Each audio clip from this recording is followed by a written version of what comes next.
দেখো, সত্যি কথা না অনেকেরই হজম হতে চায় না, আর এই সত্যি কথা অনেকেরই তেতো লাগে। কিন্তু তা বলে কি সত্যি বলা ছেড়ে দেবো নাকি? কখনোই না। তো চলো আজকে এই ভিডিওতে তোমাদের কিছু ডাউটস ক্লিয়ার করি, যেগুলো আমার আগের ভিডিওটা দেখে তোমরা আমাকে কাউন্টার করেছিলে। যেই ভিডিওটা নিয়ে এত সবার প্রবলেম, তো চলো সবার প্রথমে সেই ভিডিওর স্ট্যাট অ্যানালিসিস করে নিই। ভিডিওটায় 1450টা লাইক আর 68টা ডিসলাইক পড়েছে। যদিও আমার এই 68টা ব্রেন ওয়াশড পাবলিকগুলোকে রিপ্লাই দেওয়ার কোনো প্রয়োজন পড়ে না, তবুও আমার আগের ভিডিওটাতে যে মেসেজ আমি কনভে করার চেষ্টা করেছি অনেকেই সেটা ভুলভাবে নিয়েছে। তো আজকে এই ভিডিওতে পয়েন্ট ওয়াইজ সবার আমি ডাউট ক্লিয়ার করব। প্রথম পয়েন্টে আসি। অনেকেই ভাবছে যে আমি ফিজিক্সওয়ালার আগেনস্টে কথা বলেছি। আরে ভাই, ওটা আমি ফিজিক্সওয়ালার মেন চ্যানেলের কথা কখনোই বলিনি। ভিডিওর টাইটেলে পরিষ্কার স্পষ্ট ভাষায় লেখা রয়েছে ফিজিক্সওয়ালা বাংলা চ্যানেল।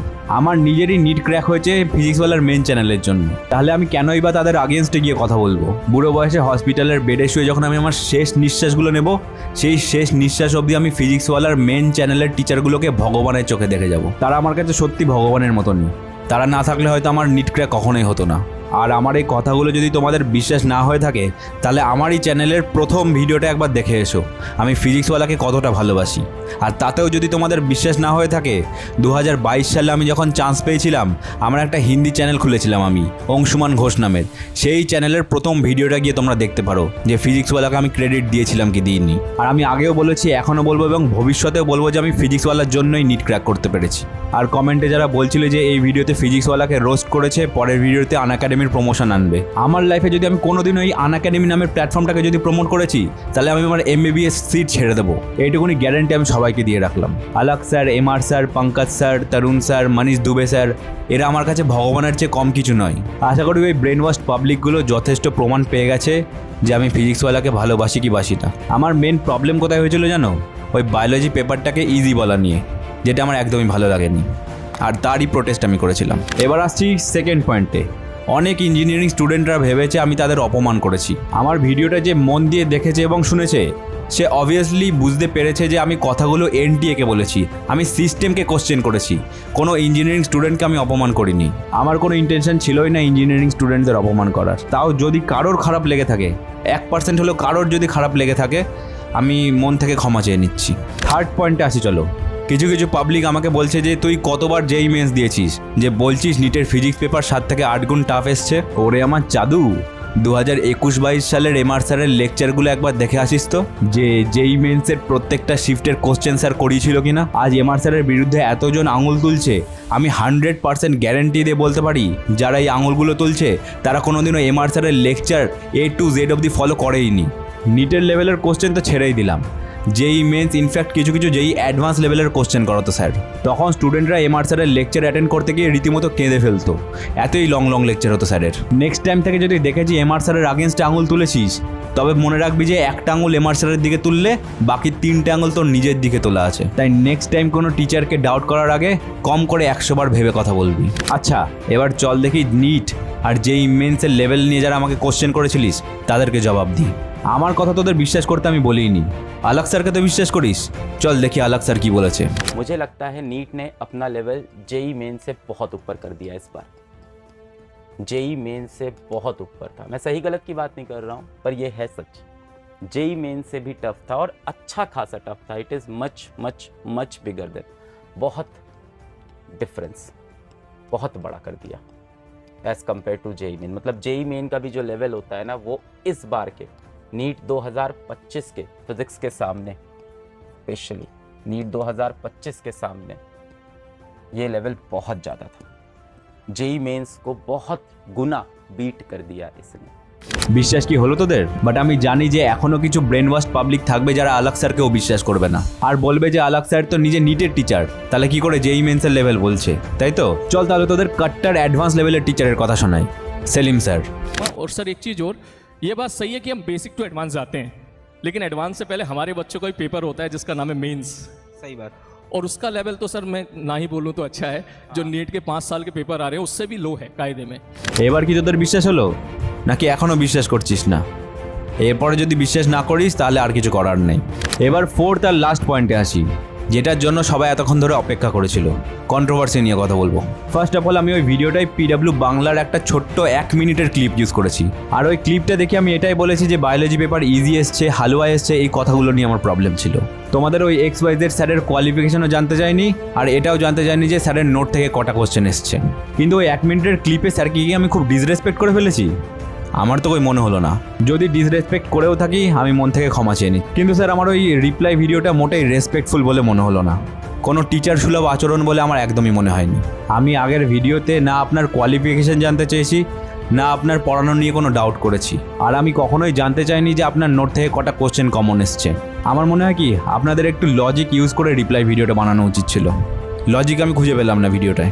ইনডাইরেক্টলি ওই রিপ্লাই ভিডিওটা বানিয়ে সস্তার মার্কেটিংটা না করলেই পারতেন। আর আপনি এত রেগে যাচ্ছিলেন কেন স্যার? দাঁড়ান না, আপনার সব পয়েন্টে আসছি। ফার্স্ট পয়েন্ট, আপনি বলেছেন যে 11 মিনিটের মধ্যে বাংলার কোনো চ্যানেল দেখাতে পারবি যে লাইভে এসে কোশ্চেন সলভ করেছে? এই রেস করার কি খুব দরকার ছিল স্যার? আপনারা সবার আগে আনসার কি প্রোভাইড করে কি প্রমাণ করতে চাইছিলেন? যে আপনারা বেস্ট, আপনাদের নোট থেকেই সব কমন এসছে, আর বাকি যারা পড়াচ্ছে সবাই ফালতু? এই রেসের ব্যাপারটা একটু চাইল্ডিশ হয়ে গেল না স্যার? এসব আচরণ করে আপনারা নিজেরাই নিজেদের সম্মান হারাচ্ছেন। সেকেন্ড পয়েন্ট, স্যার নিজের জ্ঞান আর কোয়ালিফিকেশনের কথা বলেছেন, যেটা আমরা কেউই জানতে চাইনি স্যারের কাছে।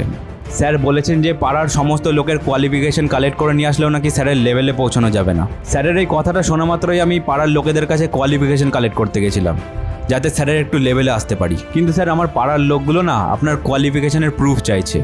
কি করি বলুন তো স্যার? আপনি কি কিছু প্রুফ দেখাবেন, নাকি আমি কিছু প্রুফ দেব? আপনি হয়তো ভুলে গেছিলেন এটা একটা পাবলিক প্ল্যাটফর্ম। আপনার ওই কোয়ালিফিকেশনের ভিডিওটা আপনার অনেক ক্লোজ লোকজনেরাও দেখেছে, এবং তারা আমার সঙ্গে কন্ট্যাক্টও করেছে উইথ প্রুফ।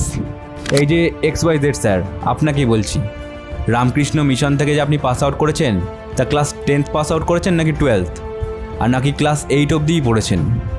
2018 সালে নাকি আপনি ইয়াং সায়েন্টিস্ট অ্যাওয়ার্ড পেয়েছিলেন, নাকি 2018 সালে আপনার গ্র্যাজুয়েশনের 3rd ইয়ার চলছিল বর্ধমান রাজ কলেজ থেকে? আর কি কিছু মনে পড়ছে স্যার? বাকি প্রুফগুলো আপনার ওপরেই ছেড়ে দিলাম, আপনিই দিয়ে দেবেন হয়তো। আর ওই ক্লাস 10-12-এ পড়া ব্রেন ওয়াশ ছেলে মেয়েদের বলছি, এবার চোখ থেকে ওই কালো পটিটা সরিয়ে নাও, আর স্যারের কাছে একটু প্রুফ চেয়ে এসো। থার্ড পয়েন্ট, ওই রিপ্লাই ভিডিওতে আপনারা এখনও পর্যন্ত বলে যাচ্ছেন যে বায়োলজি পেপার ইজি এসেছিল। কোশ্চেন সলভিং ভিডিওটা নিয়ে আমি মেনে নিলাম 11 মিনিটের মধ্যে আপনারা লাইভ চলে এসেছিলেন, আপনারা পুরো পেপারটা দেখেননি, তাই বলেছিলেন যে বায়োলজি পেপার সোজা। বাট এখনও কি করে বলছেন যে বায়োলজি পেপারটা সোজা এসেছিল? কিন্তু এখানেই না একটা মজার ঘটনা ঘটে। এই রিপ্লাই ভিডিওটাতে তারা এখনও পর্যন্ত যে বললেন বায়োলজি পেপারটা ইজি এসছে, কিন্তু ঠিক তার কয়েক ঘন্টা পরেই স্যার একটা লাইভ ভিডিওতে আসেন কয়েকটা স্টুডেন্টদের নিয়ে। সেখানে স্যার কি বলছেন একটু শুনে নাও। তোরদের লেভেলে তৈরি করা ছিল, বাকি দেখ ওইটাই হচ্ছে ব্যাপার।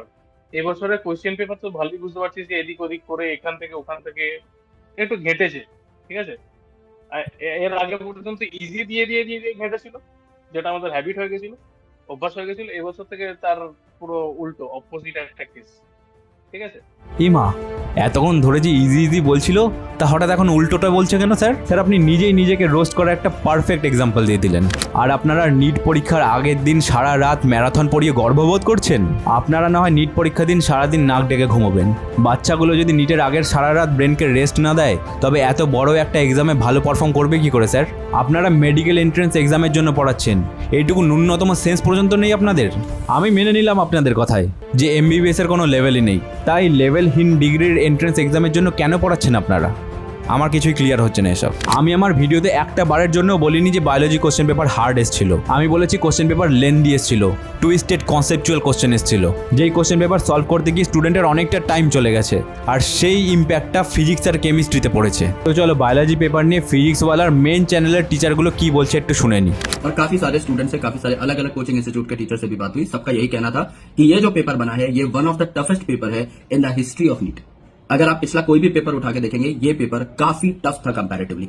एंड मेरे दोस्त, अगर आप बायोलॉजी की बात करें तो हम लोग अक्सर आपको बताते हैं कि बायोलॉजी 45 मिनट में सॉल्व करके आप केमिस्ट्री पे मूव कर जाना, फिर फिजिक्स पे सॉल्व करने लग जाना क्वेश्चंस को। लेकिन वो इस पेपर में पॉसिबल था ही नहीं। कुछ ऐसे क्वेश्चंस थे जो आपका 1, 1.5, 2 मिनट लेकर के जाएंगे, और उसमें आप बिल्कुल भी कंजूसी कटौती नहीं कर सकते। For example, life cycle of bryophyte वाला सवाल था, लाइफ साइकिल ऑफ टेरिडोफाइट वाला सवाल था, IVF वाला सवाल था, फिग एंड वास वाला सवाल था। डायग्रामेटिकल जो क्वेश्चन था आपका पीसीटी डीसीटी वाला, उसके अलावा पेडिग्री एनालिसिस था, सॉल्व करना पड़ता। उसके अलावा सिलोम में कुछ नए पॉइंट्स बता रखे थे, उनपे आपको थोड़ा सा पॉन्डर करना पड़ता, चीजों का एलिमिनेट करना पड़ता। देन आपका रिडक्शन बायोलॉजी वाला जो सवाल था, as well as Ramdev Mishra वाला जो सवाल था, वो काफी इजी क्वेश्चन थे, देवर फ्रॉम एनसीईआरटी। लेकिन हाँ, यूजुअली टीचर्स उसको स्किप करते हैं। हमारी आदत है कवर टू कवर पढ़ने की, तो जिन बच्चों ने पढ़ा होगा वो सॉल्व कर पाएंगे। लेकिन मेरे दोस्त ये सारे सवाल टाइम टेकिंग जरूर थे। सिमिलरली कुछ ऐसे सवाल थे जो केमिस्ट्री में भी लेंदी थे, कुछ ऐसे सवाल थे जो फिजिक्स में भी लेंदी थे, और कुछ ऐसे सवाल थे जो आउट ऑफ द बॉक्स थे। হ্যালো এক্সওয়াইজি স্যার, এই যে বিপিন স্যার কিন্তু আপনার লেভেলের স্যার, তার কথা তো বিশ্বাস করবেন অ্যাটলিস্ট, নাকি আরেকটা প্রুফ দিই? চলো সমাপ্তি ম্যাম কি বলছে দেখে নিই। मैं अगर आपको बेटा पेपर के बारे में बताऊं तो यस, इतने सालों से जो बेटा अभी स्पेशली कोविड के बाद से जो ट्रेंड चल रहा था, उस ट्रेंड से हटके पेपर आया है। जूलॉजी सेक्शन बेटा बच्चों से बात करके, पेपर एनालिसिस करके, it was completely NCERT based, सारा कुछ बेटा नोट्स में से आया था। बट यस, कंसेप्चुअल पेपर था, तगड़ा पेपर था, कंसेप्ट बेस्ड था। लेकिन यस, अगर आपने बेटा पाइओ को बहुत लाइटली लिया साल भर कि मैम टिक मारते क्वेश्चन हो जाएगा, टिक मारते क्वेश्चन हो जाएगा, बेटा ऐसा पेपर नहीं आया था। आपका दिमाग यूज हो रहा था, स्टेटमेंट बेस्ड क्वेश्चन थे, मल्टी कंसेप्चुअल क्वेश्चंस थे। तो जिसने सच में बेटा बायोलॉजी में दिमाग लगा के बढ़िया पढ़ाई की है थ्रू आउट सेशन, उसका बायोलॉजी का सेक्शन, जूलॉजी का सेक्शन अच्छा ही हुआ होगा। आप मुझे बताना बेटा ये चीज कमेंट सेक्शन में। আর কি কিছু প্রুফ বা ক্ল্যারিফিকেশন দেওয়ার আছে স্যার, নাকি এখন বিশ্বাস করবেন যে বায়োলজি পেপারটা লেন্দি ছিল, যেটার জন্য ফিজিক্স আর কেমিস্ট্রিতেও ইম্প্যাক্ট পড়েছে? আমি একবারও বলিনি যে কোশ্চেন পেপার হার্ড আসলে আমার প্রবলেম।